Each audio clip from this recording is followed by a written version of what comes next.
ایک کوشش ناکام ہو جائے کوئی پرواہ نہیں، نیکسٹ، پھر تیار رہو ناکامی کے لیے. ایسا نہ ہو جو انگریزی میں کہتے ہیں hope for the best but be prepared for the worst. ایسا نہ ہو کہ دوسری مرتبہ ناکام ہو کے بددل ہو جاؤ، تمہاری ہمتیں جواب دے جائیں. نہیں، پہلے سے تیار رہو کہ دوسری مرتبہ بھی ناکامی آئے تو آئے، لیکن جب تک کہ کامیابی حاصل نہیں ہوتی ہمیں یہ کام کیے چلے جانا. دیکھیے سیرت میں آیا کہ نہیں یہ واقعہ. بدر میں مسلمانوں کو فتح ہوئی تو احد میں زک پہنچی کہ نہیں؟ 70 صحابہ شہید ہوئے کہ نہیں؟ اگر ان کی ہمتیں جواب دے جاتی تو گاڑی کیسے چلتی آگے؟ تو فرمایا وَلَنَبْلُوَنَّكُمْ بِشَيْءٍ مِّنَ الْخَوْفِ وَالْجُوعِ وَنَقْصٍ مِّنَ الْأَمْوَالِ وَالْأَنفُسِ وَالثَّمَرَاتِ. ہم تمہیں لازم آزمائیں گے خوف کی کیفیت سے، فقر و فاقے کی کیفیت سے، بھوک سے، جان کے نقصان سے، مال کے نقصان سے، محنتوں کے حاصل کے ضائع ہو جانے سے. وَبَشِّرِ الصَّابِرِينَ، اور اے نبی بشارت دیجئے صبر کرنے والوں کو.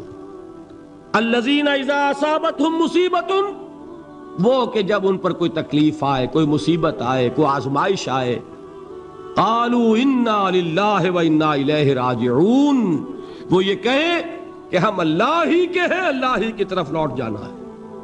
یہ وہی انداز ہے جو میں نے فارسی کا شعر سنایا تھا آپ کو کہ سرے تسلیم خم ہے جو مزاج یار میں آئے. وہ ہمارا مولا ہے، ہمارا آقا ہے، اگر اسے یہی منظور ہے تو ہمیں بھی یہی منظور ہے. میں نے تسلیم و رضا کی بات کی تھی نا، آپ کو کچھ شعر سنائے تھے. ایک شعر اور سنیے، اور یہ کس کا ہے؟ محمد علی جوہر کا. ایک مرتبہ جیل گئے، ان کی ایک بیٹی جوان بیمار ہوئی، فوت ہو گئی. باہر چھوڑا انگریز نے، جاؤ بھائی دفن کر دو بیٹی کو. دوسری مرتبہ جیل گئے، دوسری جوان بیٹی اسی مرض میں مبتلا ہوئی. اب یہ جیل میں ہے، خبر پہنچی کہ دوسری بیٹی کے اوپر بھی اسی مرض کا حملہ ہوا ہے. ایک نظم لکھی ہے جس کا آخری شعر یہ ہے: تیری صحت ہمیں منظور ہے لیکن اس کو نہیں منظور تو پھر ہم کو بھی منظور نہیں. یہ ہے، جب تک یہ کیفیت نہ ہو اس میدان میں آدمی ثابت قدم نہیں رہ سکتا کہ میرے رب کو اگر یہ منظور ہے تو یہی مجھے منظور ہے، اور تیری صحت ہمیں چاہیے تو ضرور، لیکن ہمارے رب کو منظور نہیں تو ہمیں بھی منظور. راضی برضائے رب. وَبَشِّرِ الصَّابِرِينَ الَّذِينَ إِذَا أَصَابَتْهُمْ مُصِيبَةٌ قَالُوا إِنَّا لِلَّهِ وَإِنَّا إِلَيْهِ رَاجِعُونَ. نہ شود نصیب دشمن کے شود ہلاک تیغت، سر دوستہ سلامت کے تو خنجر آزمائی. اولئک علیہم صلوات من ربہم ورحمہ، یہی ہے وہ لوگ جن پر ان کے رب کی طرف سے عنایتیں ہیں اور رحمتیں ہیں. وَأُولَئِكَ هُمُ الْمُهْتَدُونَ، اور یہی ہے وہ لوگ جو کامیاب ہونے والے ہیں، ہدایت پانے والے، ہدایت یافتہ. اسی سورہ بقرہ میں ذرا آگے چل کر، یہ تو ہے 20واں رکوع، 19واں رکوع، 21ویں رکوع کی پہلی آیت ہے: لَيْسَ الْبِرَّ أَن تُوَلُّوا وُجُوهَكُمْ قِبَلَ الْمَشْرِقِ وَالْمَغْرِبِ وَلَكِنَّ الْبِرَّ مَنْ آمَنَ بِاللَّهِ وَالْيَوْمِ الْآخِرِ وَالْمَلَائِكَةِ وَالْكِتَابِ وَالنَّبِيِّينَ وَآتَى المال على حبه ذوي القربى واليتامى والمساكين وابن السبيل والسائلين وفي الرقاب وأقام الصلاة وآتى الزكاة والموفون بعهدهم إذا عاهدوا والصابرين في البأساء والضراء وحين البأس. اب یہ آیت جو ہے سورۃ العصر میں جو مضامین آئے تھے سارے اس میں موجود ہیں. وہاں ایمان کا لفظ آیا، یہاں 5 ایمانیات کی تفصیل آ گئی، اعمال کی تفصیل آئی، اور آخری بات وہاں کیا ہے؟ وَتَوَاصَوْا بِالصَّبْرِ، اور یہاں کیا ہے؟ وَالصَّابِرِينَ فِي الْبَأْسَاءِ وَالضَّرَّاءِ وَحِينَ الْبَأْسِ، اور صبر کرنے والے. اصل نیکی ان کی ہے جو صبر کریں. کس میں؟ جنگ کے وقت. ذرائے، بأسائے، بأسا کہتے ہیں فقر اور فاقہ. واحد آئے گا باس تو اس کے معنی جنگ، اور بأسا جمع میں آئے گا تو فاقہ، فقر، بھوک. اور ذرائے جسمانی تکلیف، ضرر، جسمانی تکلیفوں میں صبر کرنے والے، فقر اور فاقے میں صبر کرنے والے. اور جنگ کے وقت صبر کرنے والے، اولئک الذین صدقوا واولئک هم المتقون، یہ ہیں وہ لوگ جو صبر کرنے والے ہیں، یہ ہیں جو سچے ہیں، جو اپنے دعوے میں نیکی کے اور ایمان کے صادق ہیں، اور یہی وہ لوگ ہیں جو متقی۔ اگلی سورت ہے سورہ آل عمران، اس میں 2 لفظ آئے ہیں، آخری آیت، یا ایھا الذین آمنوا اصبروا وصابروا ورابطوا واتقوا اللہ لعلکم تفلحون۔ دیکھیے یہاں صبر اور صابر جو تعلق جوہد اور جہاد کا ہے وہی ہے صبر اور مصابرت۔ صبر ایک طرفہ عمل ہے، آپ جھیل رہے ہیں، برداشت کر رہے ہیں، صبر علی المعصیہ، صبر علی الطاعہ، صبر علی الابتلاء، یہ سب کیا ہے؟ صبر۔ اور مصابرت کیا ہے؟ صبر کا صبر سے مقابلہ۔ یہ سورہ آل عمران، اب وقت نہیں ہے میں آپ کو سناتا اللہ تعالیٰ نے کیسے کیسے مسلمانوں سے کہا، مسلمانوں تمہیں زک پہنچی ہے تو انہیں بھی تو پہنچی تھی، ان کے 70 نہیں مارے گئے تھے بدر میں، ان کے حوصلے جو ہیں وہ تو پست نہیں ہوئے، وہ اگلے سال آ گئے تم پر چڑھائی کر کے، تم کیوں اتنا برا مان رہے ہو؟ تمہارے دل اتنے زخمی کیوں ہو گئے؟ تمہیں تکلیف پہنچتی ہے تو انہیں بھی پہنچتی ہے۔ اپنی غیرت جو ہے ہمیں ذرا اس کا جائزہ لینا چاہیے۔ لوگ باطل نظریات کے لیے کتنی قربانیاں دے رہے ہیں، لوگ باطل چیزوں کے فروغ کے لیے کتنی محنتیں کر رہے ہیں۔ جیسا کہ میں نے ابھی کہا تھا، اسی غیرت کو چیلنج کرنے کے لیے، ذرا آپ کی حمیت دینی کو جوش دلانے کے لیے، قادیانی نوجوان کتنی تعداد میں اپنے آپ کو دین کے لیے وقف کرتا ہے، اور آپ کتنے نوجوان ہیں جو اپنے آپ کو دین کے لیے وقف کر دیں، اور ہوں وہ کھاتے پیتے گھرانوں کے لوگ۔ یہ نہیں ہے کہ اگر کوئی اور کام نہیں کر سکتا تو پھر یہ ہے کہ وہ دین کے کام میں لگ جائے۔ باصلاحیت لوگ، کھاتے پیتے لوگ، ذہنی استعداد رکھنے والے لوگ، اونچے گھرانوں کے لوگ، وہ وقف کریں اپنے آپ کو دین کے لیے۔ اس کے بغیر کیسے باہر آ جائے گی، کیسے رونق آ جائے گی؟ تو دنیا میں باطل نظریات والے جو ہیں، یہ بات کہی گئی ہے، مسلمانوں تم اگر توحید کے لیے لڑ رہے ہو، دیکھتے نہیں ابو جہل کو، اس نے گردن کٹوائی ہے شرک کے لیے، شرک کے لیے گردن کٹوائے، اور تم توحید کے لیے گردن کٹوانے کو تیار نہ ہو۔ اس نے گردن کٹوائی کہ نہیں کٹوائی؟ اور کس طرح کٹوائی ہے؟ کیونکہ بڑا متکبر قسم کا، فرعون قسم کا شخص تھا، جب گردن کاٹنے لگے تو کہتا ہے ذرا نیچے سے کاٹنا، تاکہ جب تم نیزے کے اوپر چڑھاؤ میرے سر کو تو اونچا نظر آئے، معلوم ہو سردار کا سر ہے۔ وہ بدبخت مرتے ہوئے بھی جو اس کی یہ کیفیت تھی نا، اس کو ذہن میں رکھیے۔ تو یہ لوگوں نے قربانیاں دی، جانیں دی، تو فرمایا اگر تم ان سے زیادہ قربانی نہیں دو گے، یہ نوٹ کر لیجئے اس کو، مجرد اگر حق کو غالب کرنا اللہ کے ذمے ہو تو آنے واحد میں غالب کر دے گا، تمہیں تکلیف ہی دینے کی ضرورت نہیں۔ سمجھ رہے؟ کیا اللہ کے مقابلے میں کوئی باطل کی طاقت ٹھہر سکتی ہے؟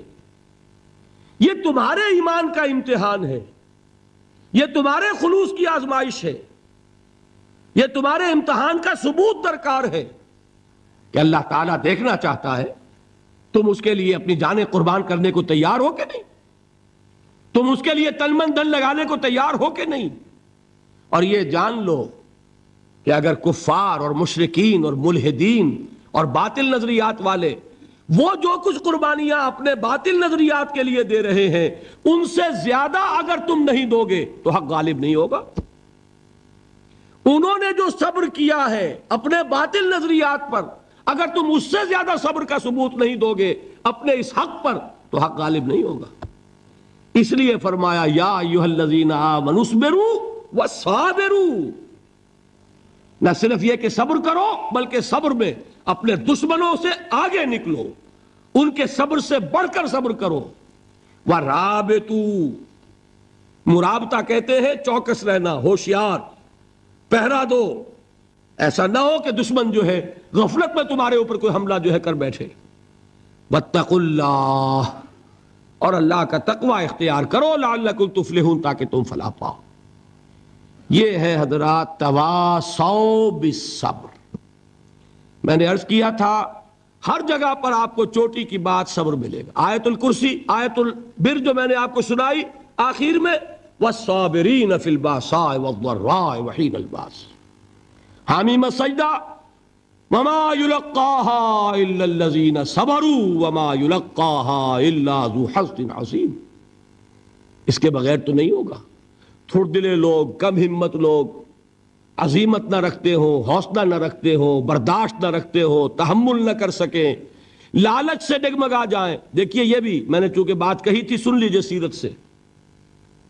حضور صلی اللہ علیہ وسلم کے بارے میں جب مکے کے سرداروں کو یہ یقین ہو گیا کہ تشدد ہمارا فیل ہو گیا ہے، نہ محمد بدل ہوئے نہ ان کے ساتھی صلی اللہ علیہ وسلم ورضی اللہ تعالی عنہم اجمعین، تو انہوں نے دوسرا پاسا پھینکا.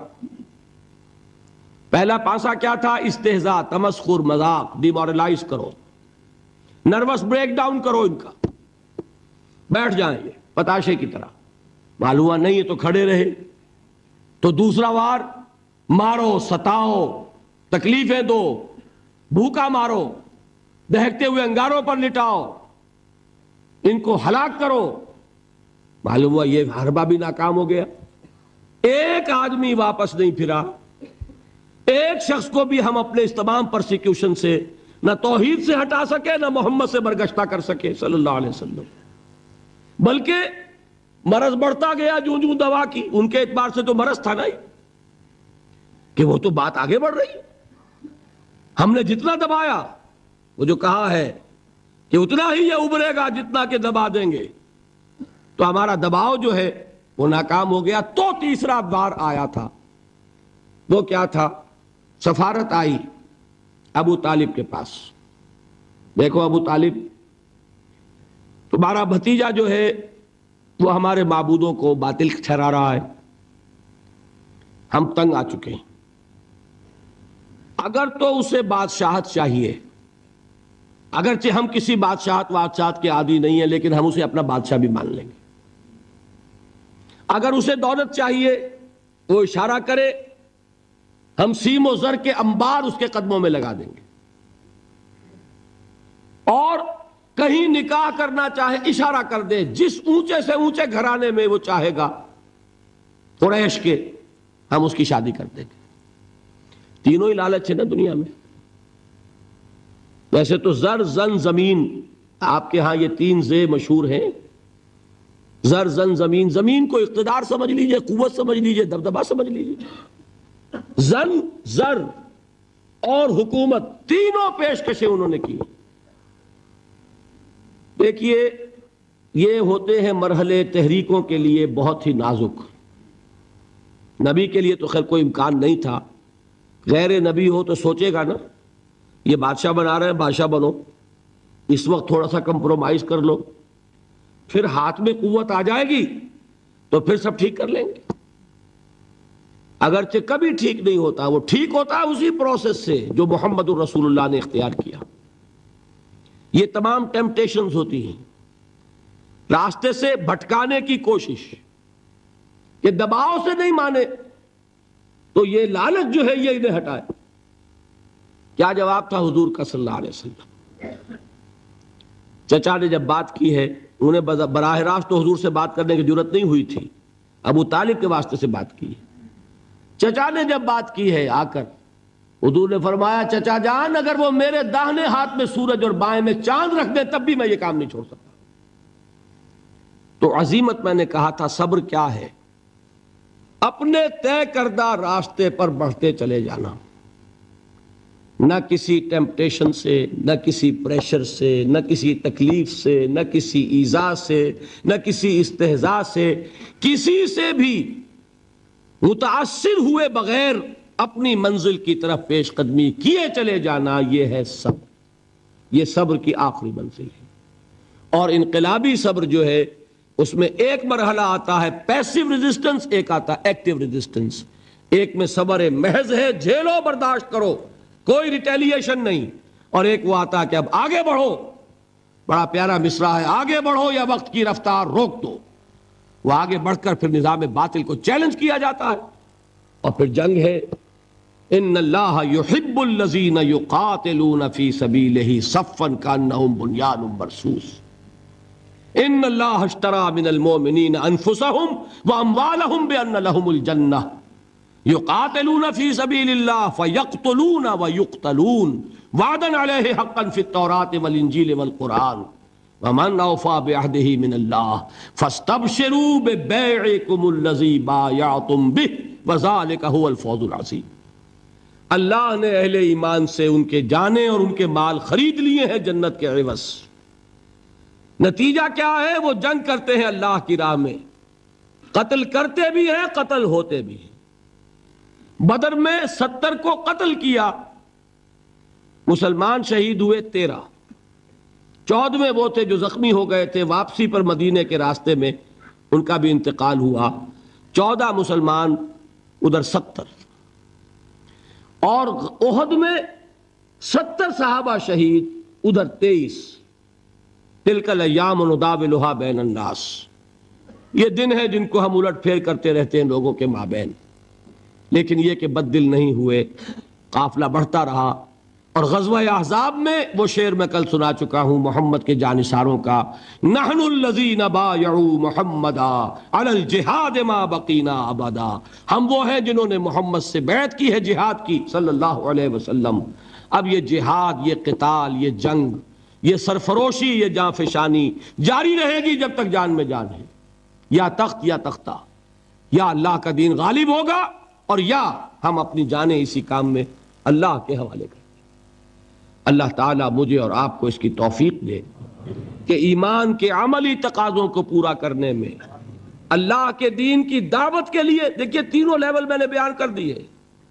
پہلی سطح پر اللہ کی بندگی، خود اسلام، خود اطاعت میں صبر عن المعصیہ، صبر علی الطاعہ، اللہ کی اطاعت پر صبر، معصیت سے رکنے پر صبر۔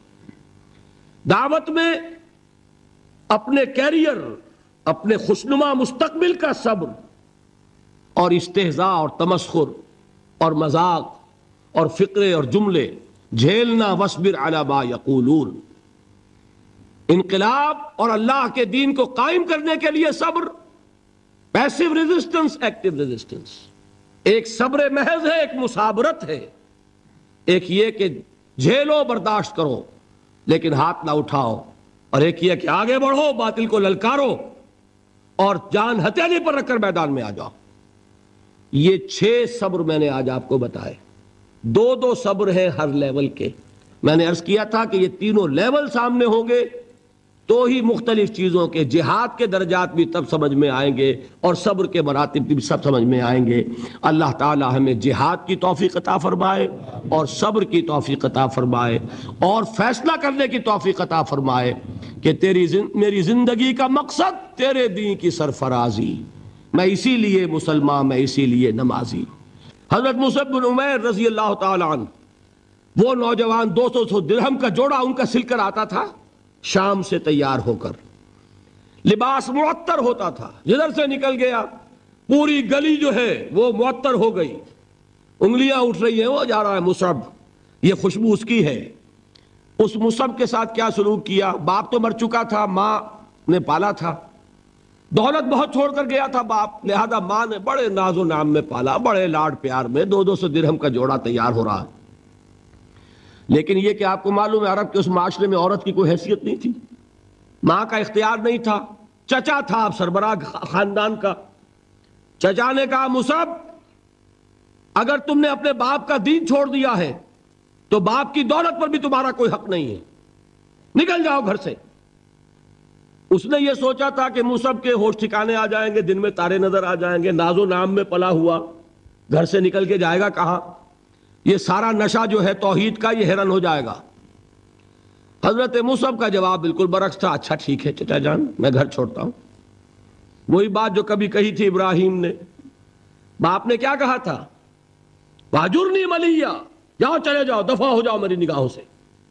حضرت ابراہیم نے کیا جواب دیا تھا؟ سلام علیک ساستغفر لک ربی انہ کان بی حفیہ۔ اچھا ابا جان آپ کا حکم یہی ہے تو میں چلتا ہوں، آپ پر سلامتی ہو، میرا رب مجھ پر بڑا مہربان ہے، میں اس سے آپ کے لیے استغفار کروں گا۔ چل دیے یہی جو ہے حضرت ابراہیمی کی نسل ہے نا قریش. آج ابراہیم کے ایک بیٹے کے ساتھ وہی معاملہ ہو رہا ہے مصعب کے ساتھ, اور مصعب چلنے کے لیے تیار ہو گئے.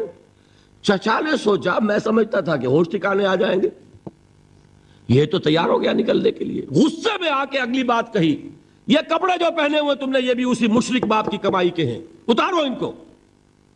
وہیں کپڑے اتارے, مادر زاد برہنہ گھر سے نکالے گئے. ماں کے پاس پہنچے, ماں نے آنکھوں پر ہاتھ رکھے. مصعب کیا ہوا؟ کہ ماں سے کہتے ہیں کہ ماں میں موحد ہو گیا ہوں. اور وہاں سے گئے, پھر حضور کی خدمت میں کپڑے کہیں سے مانگے ہوں گے. یہ مصعب ہیں 200 درہم کا جوڑا پہننے والے. جب حضور پر مدینے کے 12 افراد ایمان لائے تھے, بیعت عقبہ اولیٰ ہوئی, انہوں نے کہا کہ حضور ہمیں کوئی شخص اپنا ایسا شاگرد دیجئے جو ہمیں قرآن پڑھا سکے. حضور نے حکم دیا, مصعب جاؤ, اب مدینے جاؤ, یثرب جاؤ, یثرب والوں کو قرآن پڑھاؤ, انہیں تبلیغ کرو. مصعب گئے ہیں وہاں, 1 سال کی کمائی 75 افراد لا کر حضور کے جھولی میں اگلے سال ڈال دیے کہ حضور یہ میری 1 سال کی کمائی ہے. 72 مرد 3 عورتیں, انہوں نے وہ بیعت کی تھی, بیعت عقبہ ثانیہ, جس کے الفاظ کل میں نے آپ کو سنائے تھے. بایعنا رسول اللہ صلی اللہ علیہ وسلم علی السمع والطاعت فی العسر والیسر والمنشط والمکرہ وعلی اثرۃ علینا وعلی لا ننازع الامر اہلہ وعلی ان نقول بالحق اینما کنا لا نخاف فی اللہ لومۃ لائم. یہ 72 مرد تھے مدینے کے جنہوں نے یہ بیعت کی. پھر انہوں نے ریکویسٹ کی کہ حضور اب آپ ہمارے ہاں تشریف لائیے, ہم اگر یہ مکے والے وہاں حملہ کریں گے تو ہم آپ کی حفاظت کریں گے جیسے کہ اپنے اہل و عیال کی کرتے ہیں. بہرحال وہ مصعب بن عمیر ہیں جو غزوہ احد میں شہید ہوئے, اور جب شہید ہوئے تو ان کے جسم پر صرف ایک چادر تھی. ایک بات تو یہ نوٹ کیجئے, موضوع سے ذرا بات تھوڑی ادھر ادھر جا رہی ہے, لیکن یہی چیزیں ہیں اصل میں کہ جو ہمارے دلوں کو منور کرنے والی ہیں نور ایمان سے. وہ علم بردار تھے غزوہ احد میں, جھنڈا مسلمانوں کا ان کے پاس تھا. ایک ہاتھ پر ایک شانے پر وار پڑا, ہاتھ کٹ گیا, دوسرے سے تھاما, دوسرے پہ کٹ گیا, اب دونوں حصوں کے بچے ہوئے ٹکڑوں سے جھنڈے کو تھاما, گرنے نہیں دیا, یہاں تک کہ شہید ہو گئے. گرے ہیں تو جھنڈا گرا ہے. شکل میں حضور سے بہت مشابہ تھے. خبر اڑ گئی کہ محمد شہید ہو گئے صلی اللہ علیہ وسلم. یہ مصعب بن عمیر کا واقعہ ہے. جب ان کو اب دفن کرنے کا وقت آیا, اور شہید کے لیے کفن جو ہے اس کا وہی لباس ہوتا ہے جو شہادت کے وقت ہو, حضور کے سامنے ایک پرابلم پیش کیا گیا. حضور, مصعب کے جسم پر تو ایک چادر تھی, اور وہ چادر بھی اتنی چھوٹی ہے, یعنی 2 گز کی چادر بھی نہیں ہے. اس سے اگر سر ڈھانپتے ہیں مصعب کا تو پیر کھل جاتے ہیں, پیر ڈھانپتے ہیں تو سر کھلتا ہے. کیا کریں؟ حضور نے فرمایا سر ڈھانپ دو چادر سے اور پیروں پر گھاس ڈال دو. یہ آخری لباس ہے جو محمد کے اس دیوانے کو اس دنیا سے رخصت ہوتے ہوئے ملا ہے, جس کا 200 درہم کا جوڑا چلتا تھا. یہ ہے صبر. برداشت کیا کہ نہیں کیا؟ تو یہ جان لیجئے, میں جو بات فلسفے کی سمجھانا چاہتا تھا وہ یہ جو پیسیو ریزسٹنس ہے 8 سال جو رہی ہے کہ تمہیں ماریں, تمہیں تکلیفیں پہنچائیں, تم پر جو بھی آئے جھیلو, برداشت کرو, تمہیں ہاتھ اٹھانے کی اجازت نہیں. اصل میں انقلابی عمل میں یہ بہت فیصلہ کن چیز ہے. اس کی وجہ کیا ہے؟ دیکھیے, اگر شروع ہی سے انقلابی لوگ وائلنٹ ہو جائیں گے تو ظاہر بات ہے وہ تو تھوڑے ہوتے ہیں, گنتی کے ہوتے ہیں. جو نظام قائم ہے اس کے پاس طاقت بہت ہوتی ہے, اس نظام کو اخلاقی جواز حاصل ہو جائے گا ان کو کچل دینے کا, ختم کر دینے کا. اب جب کہ وہ ہاتھ نہیں اٹھا رہے تو اخلاقی جواز تو نہیں ہے نا. اب اگر مارا جا رہا ہے تو عوام الناس کی دلی ہمدردیاں ان کے ساتھ ہوتی چلی جاتی ہیں. یہ امیہ ابن خلف نے بلال کو آج اتنا مارا, کیوں مارا؟ کیا بلال نے کوئی چوری کر دی تھی؟ نہیں بھائی. کیا کوئی اور گستاخی کی تھی اپنے آقا کی؟ نہیں. کہیں معاذ اللہ اس نے اپنے آقا امیہ ابن خلف کی بیٹی کے اوپر تو کوئی نہیں ہاتھ اٹھا دیا تھا؟ نہیں. تو کیا وجہ ہوئی؟ بس صرف یہ وجہ ہے کہ وہ ایک اللہ کو مانتا ہے اور محمد پر ایمان لے آیا صلی اللہ علیہ وسلم۔ بتائیے اس کا کیا اثر ہوگا؟ یہ خباب بن الارت پیشے کے لحاظ سے لوہار تھے۔ سوچئے ایک زندہ انسان کو دہتے ہوئے انگاروں پر لٹایا جا رہا ہے، ان انگاروں سے کھال جلی، کمر کی چربی پگھلی، اس پگھلنے والی چربی سے وہ انگارے ٹھنڈے پڑے، یہ سب کچھ جھیل رہا ایک شخص۔ سوچنے والوں نے سوچا نہیں ہوگا کیا جرم تھا ان کا، تو بڑا شریف آدمی ہے، بہت اچھا کاریگر ہے، وقت پر کام دیتا ہے، مناسب اجرت لیتا ہے، یہ کیا ہوا؟ یہ کوئی جرم نہیں، جرم صرف ایک ہے، ایک اللہ کو مانتا ہے اور محمد کے دامن سے وابستہ ہے صلی اللہ علیہ وسلم۔ آپ سوچئے، دیکھیے ایک لفظ ہم بولا کرتے ہیں سائلنٹ میجورٹی۔ واقعہ یہ ہے کہ کسی بھی معاشرے میں میجورٹی ہمیشہ سائلنٹ رہتی ہے، وہ سائلنٹ اسپیکٹیٹر ہوتی ہے، دیکھتی رہتی ہے کیا ہو رہا ہے۔ لیکن سائلنٹ میجورٹی سائلنٹ ہوتی ہے، اندھی بہری تو نہیں ہوتی، دیکھتی تو ہے کہ کیا ہو رہا ہے، سن تو رہی ہے کہ کیا چرچے ہیں۔ اب جب وہ دیکھتے ہیں کہ کچھ شریف لوگ ہیں، بڑے ہی اعلیٰ اخلاق والے لوگ ہیں، ان پر تشدد ہو رہا ہے، انہیں مارا جا رہا ہے، انہیں ستایا جا رہا ہے، ان پر کوڑے برس رہے ہیں، انہیں دیکھتے ہوئے انگاروں پر لٹایا جا رہا ہے، ان کا کوئی جرم نہیں، کوئی ان کی خطا نہیں، سوائے اس کے کہ ایک اللہ کو مانتے ہیں، انہوں نے کسی کو نقصان نہیں پہنچایا، انہوں نے کسی کا بال بیکا نہیں کیا، انہوں نے کسی پر دست درازی نہیں کی، وہ تو دعائیں دے رہے ہیں انہوں نے۔ اس کا نتیجہ کیا نکلتا ہے؟ اندر ہی اندر سائلنٹ میجورٹی کنورٹ ہوتی ہے، وہ جرت تو نہیں ہوتی کہ برملا اعلان کریں، لیکن دل ان کے بدل رہے ہیں۔ اور آپ کو معلوم ہے ایک مصرع بڑا پیارا ہے، جو دلوں کو فتح کر لے وہی فاتح زمانہ۔ یہ دل فتح ہو رہے تھے اس وقت، یہ 8 برس میں محمد نے صلی اللہ علیہ وسلم قریش کے دل فتح کیا، چاہے وہ ایمان نہیں لائے، لیکن اندر سے انہیں نظر آ رہا تھا کہ کون کیا ہے۔ یہ ہے پیسیو ریزسٹنس، یہ ہے صبر محض۔ انقلابی عمل میں، اقامت دین کی جد و جہد میں پہلا مرحلہ یہ ہے صبر کا۔ دوسرا مرحلہ کیا ہے؟ جب اتنی قوت ہو گئی کہ اب آپ کو اندازہ ہے کہ اب آپ اس باطل نظام کے خلاف اقدام کر سکتے ہیں۔ دیکھیے ریولوشنری پروسیس کسے کہتے ہیں؟ پہلے ایک انقلابی نظریہ، اس کی اشاعت ہوگی، جو لوگ اس کو قبول کریں گے انہیں آرگنائز کیا جائے گا، ایک پارٹی کی شکل دی جائے گی، پھر ان کی تربیت ہوگی، جیسا انقلاب لانا ہے ویسی تربیت کرنی ہوگی۔ اب ٹکراؤ ہوگا اس باطل نظام کے ساتھ، غلط نظام کے ساتھ۔ اس ٹکراؤ کا پہلا مرحلہ یہ ہے، جب تک اتنی تعداد آپ کے پاس نہ ہو کہ آپ فیصلہ کن اقدام کر سکیں، اس وقت تک دعوت ہی دینی ہے، لوگوں کی تعداد اپنے اندر شامل کرنی ہے، اپنی قوت بڑھانی ہے، اپنی تربیت کرنی ہے، اپنی اصلاح کرنی ہے، اور صبر کرنا ہے، ریٹیلیٹ نہیں کرنا، اقدام نہیں کرنا، جوابی کارروائی نہیں کرنی۔ یہ کام ہے جو 12 برس میں مکے میں مکمل ہو گیا۔ اب کیا ہوا؟ ایک تعداد اب ہے حضور کے جانثاروں کی۔ یہ تعداد کیسے لوگوں کی ہے؟ ڈیووٹڈ، ڈیڈیکیٹڈ، اپنی زندگیاں وقف کیے ہوئے لوگ، ہر طرح کے امتحان سے گزر چکے، بھٹیوں میں سے نکل چکے، تربیت ہو چکی، منظم ایسے ہیں کہ جو حضور کا حکم ہے اس پر عمل پیرا ہے۔ سم و طاعت، سنو اور اطاعت کرو، جس کا میں عرض کر چکا ہوں، اس سے بڑا کٹھن معاملہ نہیں ہو سکتا کہ تمہیں دہتے ہوئے انگاروں پر لٹا دیا جائے، تمہیں ہاتھ اٹھانے کی اجازت نہیں ہے۔ اس پر بھی پورے اترے صحابہ کرام، کسی نے ریٹیلیٹ نہیں کیا۔ اب معلوم ہوا، اور اللہ نے ایک جگہ عطا فرما دی مدینہ منورہ، کہ وہاں حضور کو تمکن عطا فرما دیا، بیس مل گیا اب انقلابی عمل میں اقدام کا۔ بیس بھی ہے مدینہ، طاقت بھی ہے صحابہ کرام کی۔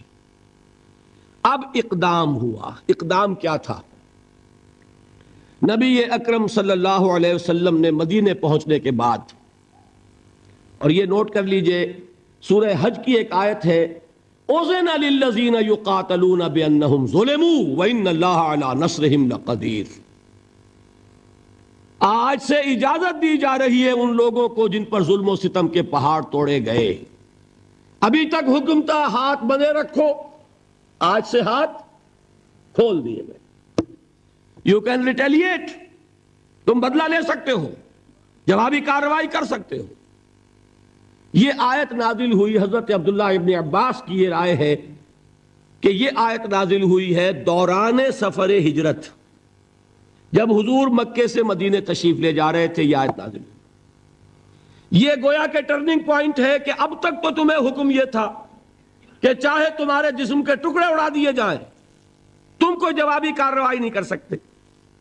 اب وہ حکم بدل گیا، اب تم اقدام کرو، جوابی کارروائی کرو۔ حضور نے کیا کیا اس کو سمجھ لیجئے، یہ سیرت کا بہت اہم باب ہے اور نگلیکٹڈ ہے، توجہ نہیں ہوئی اس پر۔ واقعات موجود ہیں سیرت کی کتابوں میں، ان واقعات کی اہمیت کیا ہے، ان سے کیا نتیجہ نکلتا ہے، اس پر زیادہ توجہ نہیں ہوئی۔ حضور نے مدینے پہنچ کر 6 مہینے تو کوئی اقدام نہیں کیا، اپنی پوزیشن کو کنسولیڈیٹ کیا۔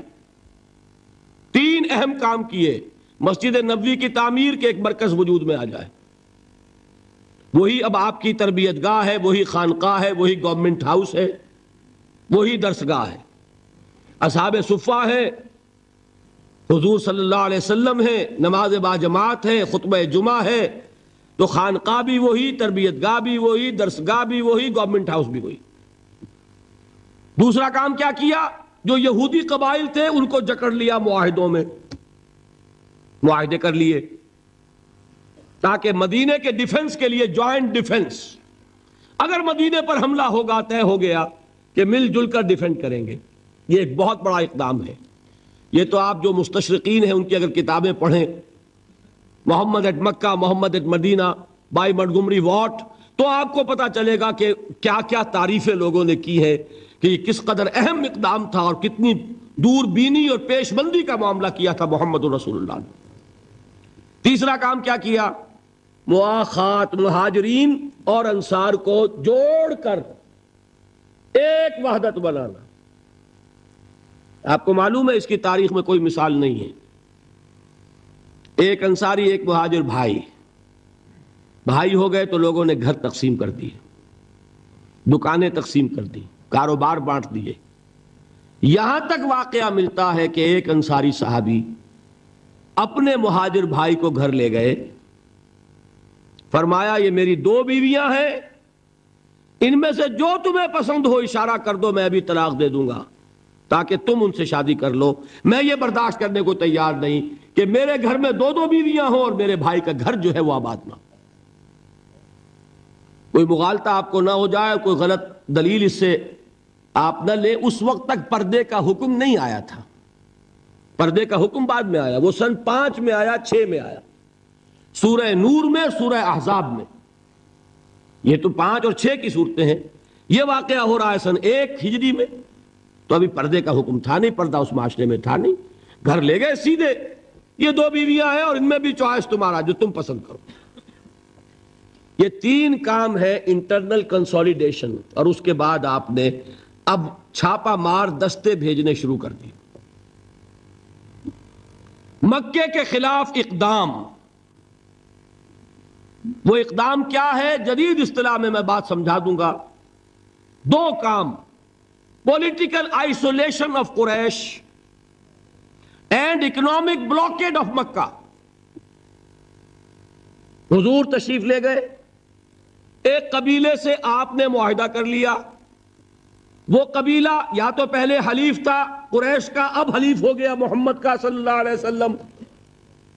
قریش کی آئسولیشن ہو رہی ہے اور حضور کی قوت بڑھ رہی ہے، یا یہ کہ ان کا بھی معاہدہ ہو گیا ان کا بھی ہو گیا، تو نیوٹرل تو ہو گیا نا۔ یہ ہے پولیٹیکل آئسولیشن آف قریش. اور اکنامک بلاکیڈ کیا ہے؟ قریش کا کیا تھا ذریعہ معاش؟ تجارت. تجارتی قافلے کہاں جاتے تھے؟ شام. وہ راستہ گزرتا تھا بدر کے پاس سے، اور جاتے تھے یمن. وہ راستہ گزرتا تھا طائف ہو کر. حضور نے دونوں پر دستے بھیجنے شروع کر دیے. He proved his military presence on the caravan routes of Quraysh. بات سمجھ رہے؟ اور ایک جو اس میں خاص طور پہ لشکر بھیجا آپ نے، وہ نخلا بھیجا. نخلا ایک وادی ہے، آپ حضرات اگر کبھی گئے ہو تو مکے سے جب طائف کی طرف جاتے ہیں تو درمیان میں وادی آتی ہے، وادی نخلا. اب آپ اندازہ کیجئے کہاں مدینہ، وہاں سے ایک لشکر کیا چھوٹا سا دستہ، 12 افراد، ایک چھوٹا سا چھاپا مار دستے تو ایسے ہی ہوتے ہیں چھوٹے، وہ لشکر تھوڑا ہی ہوتا ہے. حضرت عبداللہ ابن جہش اس کے کمانڈر، انہیں ایک سیلڈ لیٹر دیتے ہیں حضور، مہر لگا ہوا، کہ مدینے سے 2 دن کی مسافت پر باہر نکل کر پھر کھولنا اس کو، اور جو اس میں لکھا ہوا ہے انسٹرکشنز جو ہے کیری آؤٹ کرو. اتنی سیکریسی. جب وہ نکلے 2 دن کے فاصلے پہ باہر چلے گئے، کھولا، لکھا ہے وادی نخلا میں قیام کرو اور وہاں جا کر قریش کی نقل و حرکت پر نگاہ رکھو اور ہمیں اطلاع دیتے رہو. اب یہ 300 میل کا سفر کر کے وہاں پہنچے ہیں. وہاں اتفاق سے ایک قافلہ قریش کا گزر رہا تھا، اس سے مٹ بھیڑ ہو گئی، مقابلہ ہوا. ایک آدمی قرشی جو ہے کافر مشرک، وہ ان کے ہاتھوں مارا گیا. 2 کو انہوں نے گرفتار کیا، باقی بھاگ گئے. تو جو مال غنیمت تھا وہ لے کر آ گئے.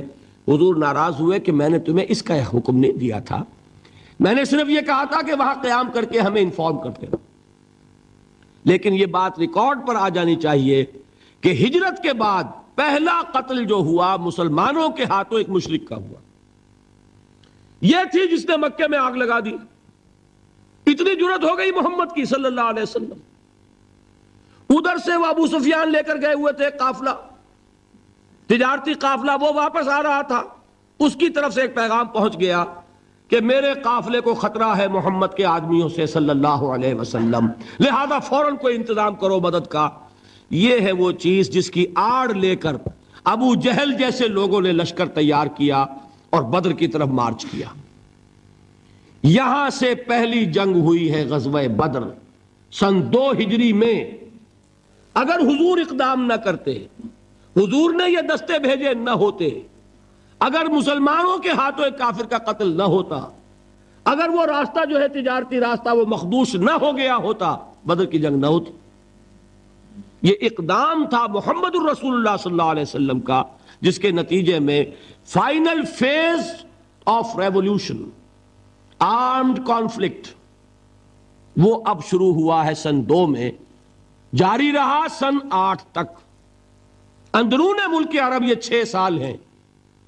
ان 6 سالوں میں غزوہ بدر، غزوہ احد، غزوہ احزاب، یہ سارے غزوے ہو گئے. پھر فتح مکہ، پھر یہ کہ غزوہ حنین، طائف کا محاصرہ. سن 8 تک یہ معاملہ مکمل ہو گیا. جاء الحق وزهق الباطل ان الباطل کان زہوقا.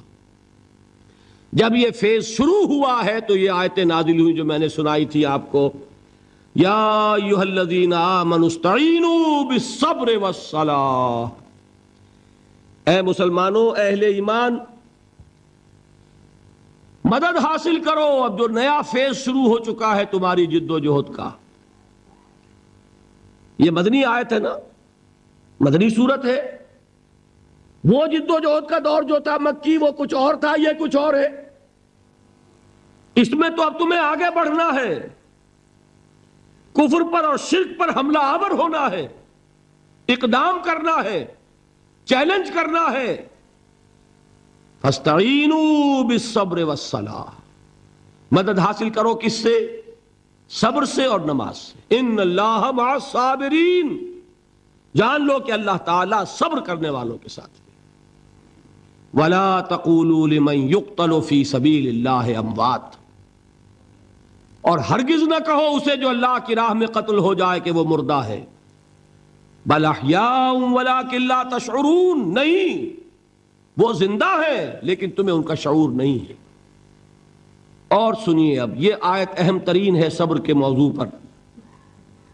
وَلَنَبْلُوَنَّكُمْ بِشَيْءٍ مِّنَ الْخَوْفِ وَالْجُوعِ وَنَقْصٍ مِّنَ الْأَمْوَالِ وَالْأَنفُسِ وَالثَّمَرَاتِ وَبَشِّرِ الصَّابِرِينَ، اور دیکھو ہم تمہیں آزمائیں گے، وَلَنَبْلُوَنَّكُمْ، ہم لازماً آزمائیں گے تمہیں، بِشَيْءٍ مِّنَ الْخَوْفِ، خوف کی کیفیت طاری کر کے، والجوع، بھوک، فقر اور فاقہ، ونقص من الاموال، مالی نقصان، والانفس، جانی نقصان، والثمرات، اور ثمرات، پھلوں اور میووں کا نقصان۔ میرے نزدیک یہاں پر ثمرات کا مفہوم ایک اور بھی ہے۔ ایک تو صاف تھا کھجور کی فصل تیار ہے، غزوہ تبوک جانے کا حکم مل گیا، کون اتارے گا؟ اور کھجور وقت پر اتری نہیں، برباد ہو جائے گی۔ یہ ہو رہا ہے نا میووں کا نقصان۔ اور میرے نزدیک یہاں یہ بھی ہے، بسا اوقات بہت سی محنتوں کا نتیجہ انسان دیکھتا ہے کہ ضائع چلا گیا، میں نے 10 سال محنت کی، حاصل کوئی نہیں نکلا۔ یہ ثمرات کیا ہیں؟ محنتیں، محنتوں کے ثمرات کا ضیاع۔ کوشش آپ نے کی، قسمت کی خوبی دیکھی ہے، ٹوٹی کہاں کمن، 2-4 ہاتھ جب کے لبے بام رہ گئے۔ Be prepared. ایک شاعر کے یہ اشعار ہیں، وہ کمیونسٹ تھا، میں نام بھی نہیں لیتا، لیکن یہ کہ یہ اسی انقلابی، چونکہ ان کا بھی ایک انقلابی نظریہ ہے، انقلابی عمل میں یہ سارے مراحل آتے ہیں۔ کوئی سیٹ بیک آیا فرض کیجئے، کوئی ناکامی ہو گئی، تو اپنے ساتھیوں کو دل بندھانے کے لیے یہ فصل امیدوں کی ہمدم اس بار بھی غارت جائے گی، سب محنت صبحوں شاموں کی اب کے بھی اکارت جائے گی۔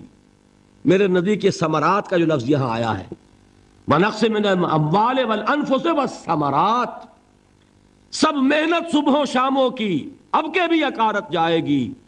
دھرتی کے کونوں کھدروں میں پھر اپنے لہو کی کھاد بھرو، پھر مٹی سینچو اشکوں سے، پھر اگلی رت کی فکر کرو، پھر اگلی رت کی فکر کرو، جب پھر ایک بار اجڑنا ہے۔ ایک فصل پکی تو بھر پایا، تب تک تو یہی کچھ کرنا ہے۔ ایک مقصد ہے سامنے، انقلاب برپا کرنا ہے۔